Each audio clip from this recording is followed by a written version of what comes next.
Welcome to the TTS Talking Early Years podcast.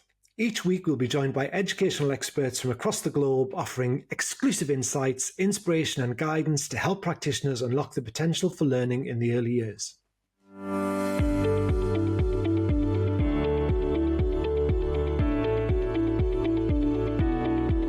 Hi, welcome back to TTS Talking Early Years with me, Alistair Bryce-Clegg, and my guest, Ruth Swailes. And in these 4 episodes, we've been talking about all sorts of elements of curriculum. But today we're going to talk about that transition from early years foundation stage into Key Stage 1 and how we can make that the most effective in terms of not just children's learning academically, but also in terms of their well-being. So, Ruth, I know you'll have had loads of experience on advising schools around transition. So, where does it sit with you? What do you think are the most important things we need to get in place?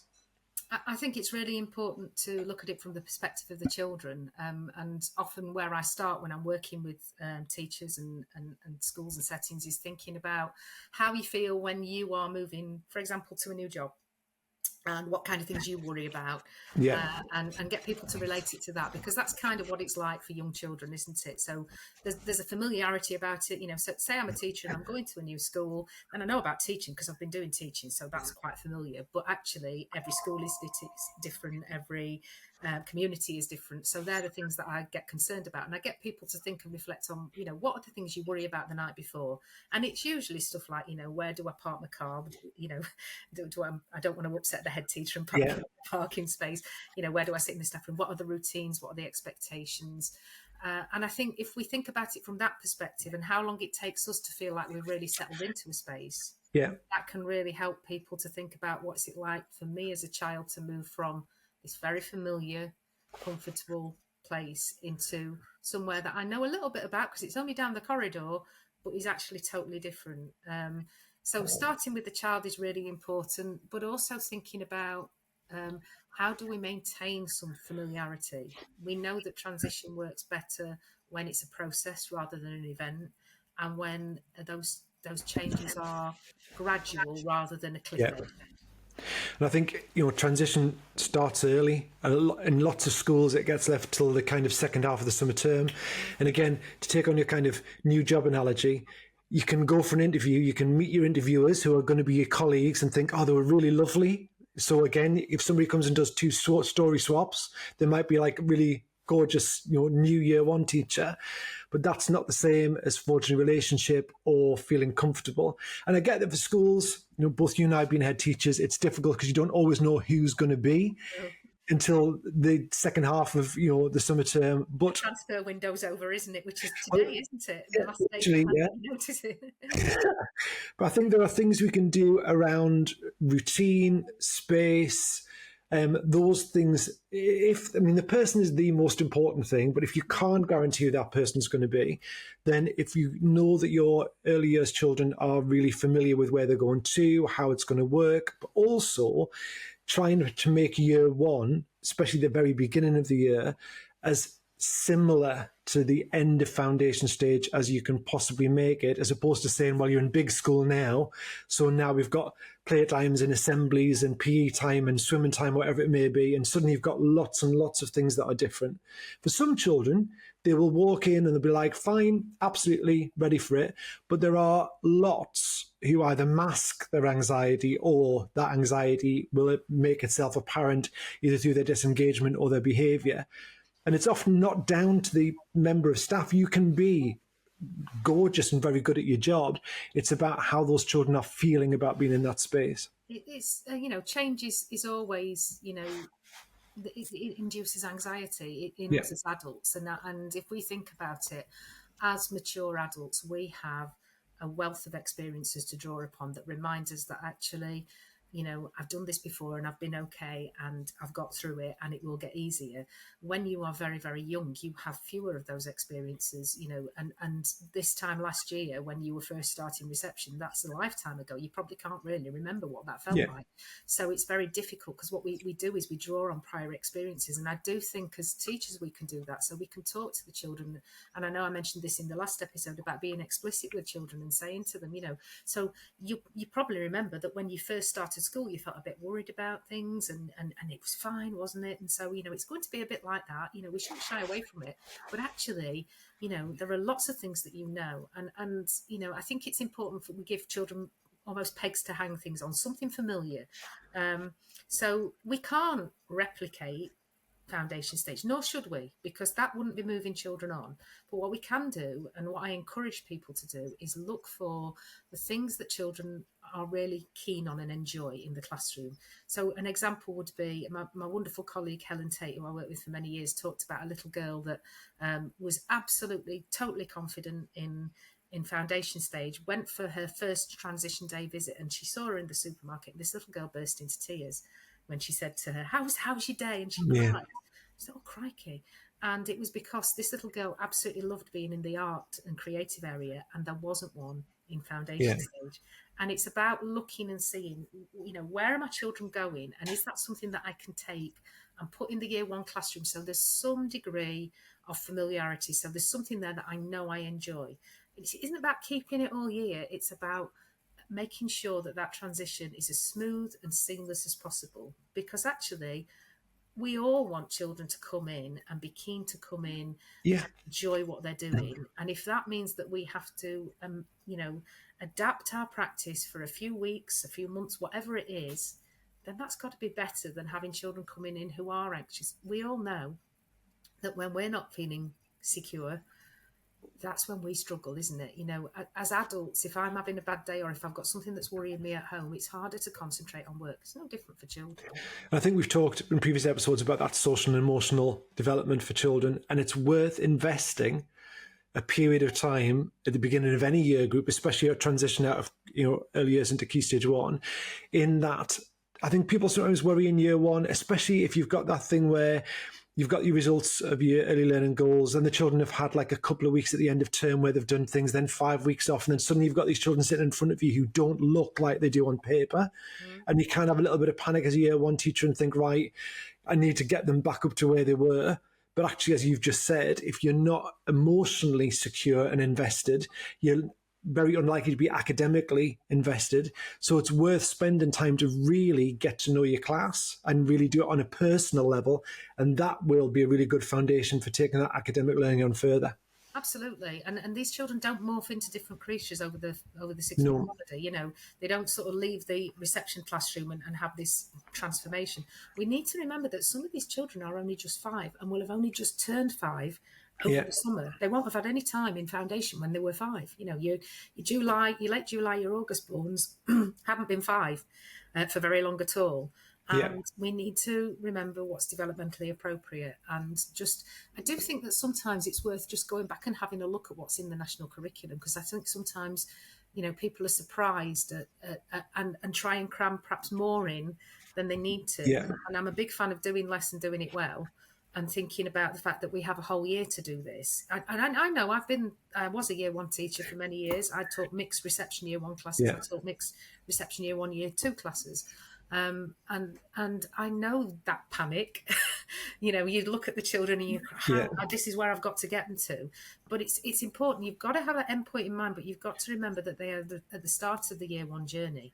And I used to find that year 1 really felt like the year where it all came together. You'd put all those really secure foundations in place in foundation stage. And then suddenly they go from maybe writing a few phrases, or maybe if you're lucky, you've got a sentence. And then at the end of the year, you've got these paragraphs and you're thinking, oh, crap, how did that happen? Amazing. How did that happen? And it really does feel like everything just sort of like the stars align, when you're getting it right. Not for all children, but I do think we need to have confidence in the process. And, it isn't always about focusing on the destination. The journey is important. I really like that quote from Kirtrop about human beings, not human becomings. Let's focus on where we are right now. And developing those key core skills. And I don't think it's any different from foundation stage, taking the child from where they are. And I think one of the things that I've noticed that's happened over the last few years, lots of people are asking me about curriculum and saying the curriculum we wrote 6 years ago, maybe 5 years ago, isn't meeting the needs of these children. And I do think we have to look at the context that these children have grown up in. Absolutely. they've lived through a really unique experience. Yeah. And it isn't just COVID, it's the impacts of the cost of living crisis, people feeling stressed, the reduction in services, all of those things are impacting. We can have this ambitious curriculum, and Derbyshire talks about this, where there's a disconnect between the curriculum and the children, where they don't see themselves within it, then it actually undermines their confidence. So, Yeah. having some really interesting conversations with people about introducing stuff that maybe isn't developmentally appropriate and really reflecting on that. I think it's also linked to that slight panic in the education world that if children have missed out, and that kind of catch-up culture, which was very much a kind of government agenda, that you need to move faster and more formally to get things in place. And actually we know, and the research would tell us, that actually has the opposite effect. And again, don't you? It is. And you talked about, the COVID effect, and it is not just children who've lived through COVID, but it's the effect that COVID has had on society's attitudes, as well as the cost of living crisis. So we know, or the early research is saying, that children who are coming into our settings are coming in with lower levels of language acquisition. They're coming in with lower levels of the typical compliant behavior around self-regulation. And that's just how it is. And that thing we said in the very first episode about meeting the children where they are, again, that's not going to get fixed by doing more formal stuff faster. What you've got to do is take it back to where the child is and say, right, if you need more language, then we need to have a language-rich space that allows time to talk and think and reflect. And again, a really powerful mechanism for doing that is through quality play experiences, not through necessarily sitting for 40 minutes on the carpet doing phonics. Well, I know in the last episode we talked about, school readiness and that agenda. Yeah. And I know that, if you think about Whitebread and Bingham's work, they talk about school readiness and they're talking around self-regulation and executive function. And what their research shows is that young children can actually develop quite deep executive function and can do it in quite sophisticated, that's the word they use, sophisticated ways when they are playing. And I think we need to value that. And I think we need to value talk. And I'm really pleased to see this focus on oracy, because I've been banging that drum for like 30 years. But I do think we need to be really careful with that word. And I think we need to really unpick what we mean about quality talk and oracy and communication, because, the DFE's own research shows us that if we can address language and communication issues by the time a child is 6, they are significantly less likely to develop special educational needs. Yeah. These are quite closely linked to your PSED, because obviously if you've got gaps in your language, it's really difficult to regulate because you're not necessarily understanding what's going on, that there's processing issues, all of that kind of stuff. So it's really complex. We talk about talk, we say we value it, but then I'm trying to think, in Millard and Menzies' research shows us that 31% of teachers say that, the no talk is really important, but they haven't got time for it. Yeah. And that is about evidence and, this accountability culture. We need to kind of empower our teachers to say, this stuff is the stuff that really matters. These are the building blocks. And if they're not in place, it doesn't matter how great your teachers are in Key Stage 1, in Key Stage 2, in Key Stage 3, in Key Stage 4, 5. Yeah, they're just not going to get it. Children are not going to fulfill the potential. So we have to go back and say, if we're going to play catch up, let's catch up on those prime areas. In fact, I'm doing a project with a junior school who are using the prime areas as a vehicle for the curriculum, because they realise that their year 3 and 4 children are in a right old pickle because they've just missed out on that bit. And I think for Key Stage 1 and 2, especially if we're talking about transition, going back to the prime areas, and also the characteristics of effective learning don't just apply to foundation stage. They are not for Christmas. Yeah, exactly. So if you can apply, if you are a year 1 teacher, you're looking at transition, looking back at some of that documentation. And also it's really hard as a year 1 teacher to get really familiar with the early years foundation stage, because it's complex. And if you've never taught the language, the assessment, so part of transition for me, if you know that that's coming your way and you're going to be the year 1 teacher, is to, if you can, and again, it's difficult in terms of staffing and all that kind of thing, but trying to get into foundation stage during the year on multiple periods if you can, and just share and just be in the space and just see how it works, because it helps with your understanding of how play can work as a vehicle for learning and not just something you do once the hard work is finished. And I think as well, I'm doing a lot of moderation work at this time of year, even though we're not statutory moderators anymore. Yeah. I was an accredited moderator, and people have a need for that. They feel the need to get some reassurance around the judgments.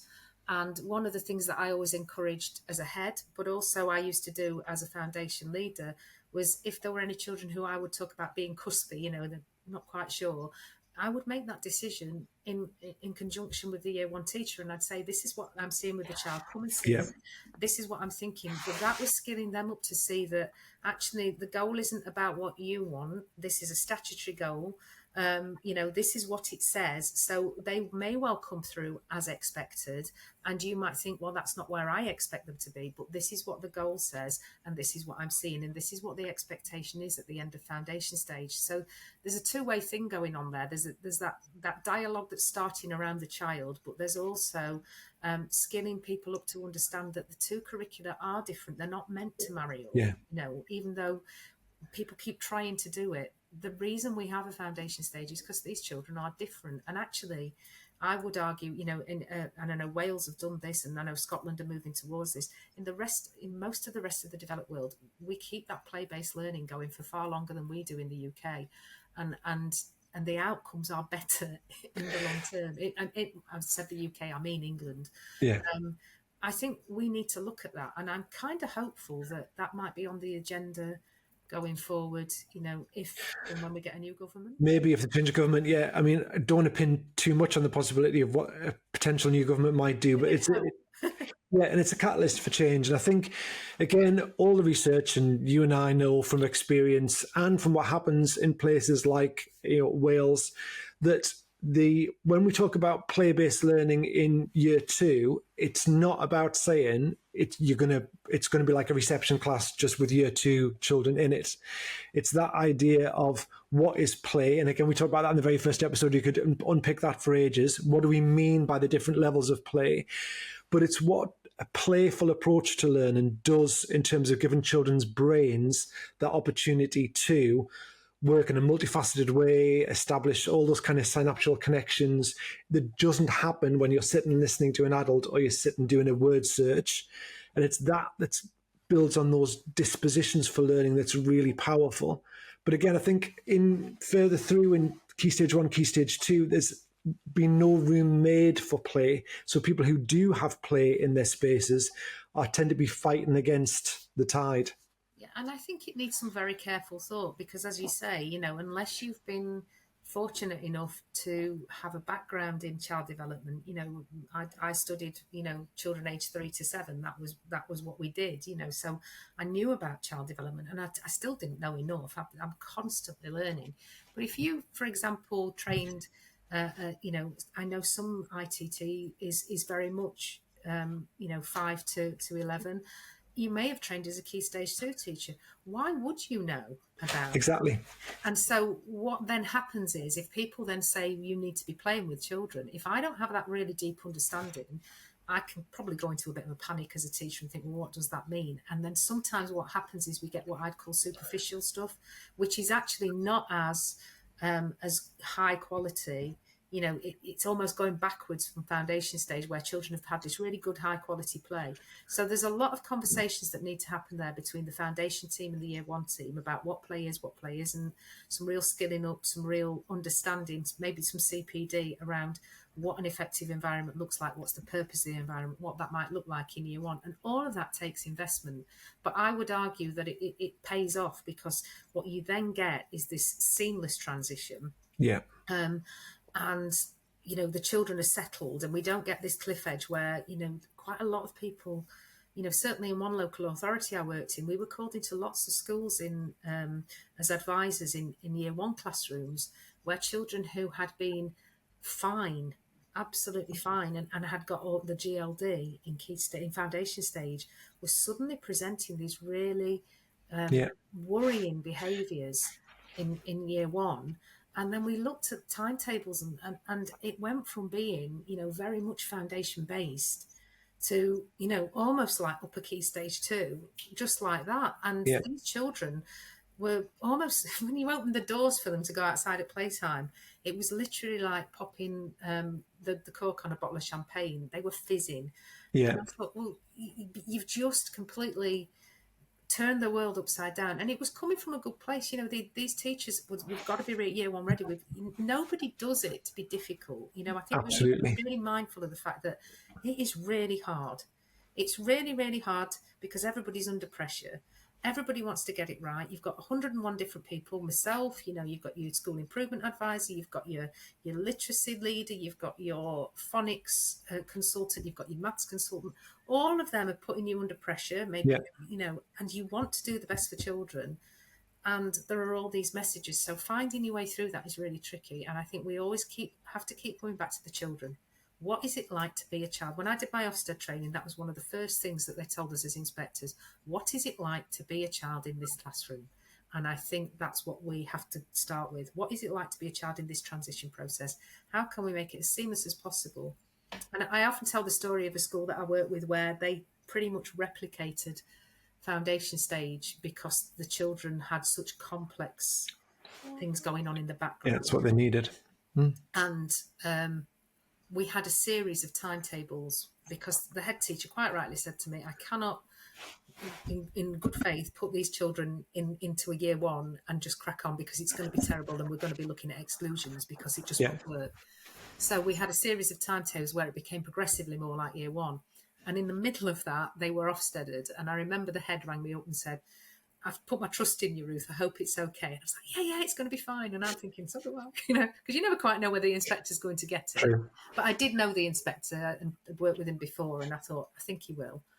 And he was fine with it. And he said, you are doing exactly what's right for these children. And I think one of the reasons that it worked was because he could see we had a plan. He could see that it wasn't going to be like this forever and that we had a very clear idea of how it was going to move forward. But those children were actually on a full year one timetable well before Christmas, and the outcomes those children got were better than some of the ones that we had previously. And when we reflected on that, the head said to me, it's because we gave them what they needed when they needed it. And that's got to matter, hasn't it? Which I think, again, is a perfect way to end this final episode. And what we're basically saying about transition is, A, we could talk about it for a week, but B, it's about meeting the children where they are and also giving staff the best opportunity to meet children where they are by having those conversations, trying to make time within a very busy time of year to allow your early years staff and your Key Stage 1 staff to have those professional conversations about what happens in this space, what the expectation is, and what this particular cohort of individuals, what they like, what they don't like, and where they are, and to the best of your ability, trying to replicate that in your year one space and keep having those conversations, even once they've transitioned. Those early years staff have had them for a year or more, possibly two. They know them really well. Keep having those conversations because you can't find out everything you need to know in those last couple of transition visits. No, I often recommend a visit around about October time from the reception teacher to the year one because you will notice things that children are doing, and just to be able to say to the year one teacher, they weren't like that, and it's not a criticism, but it's just recognising a change, and the year one teacher might not know that because they've always been like it. I think it's well worth doing it. It doesn't just. And also, I used to find as a reception teacher, it's really nice to go and see how much amazing progress they've made, even just in half a term. Yeah. Ruth, it has been an absolute pleasure to talk to you through these 4 episodes. I mean, literally, we've just touched on the very top of lots of subjects that we could have gone into in more depth. But thank you very much for bringing your knowledge, wisdom and experience. And it's been an absolute pleasure talking to you. Thank you very much, Ruth Swailes. Thank you.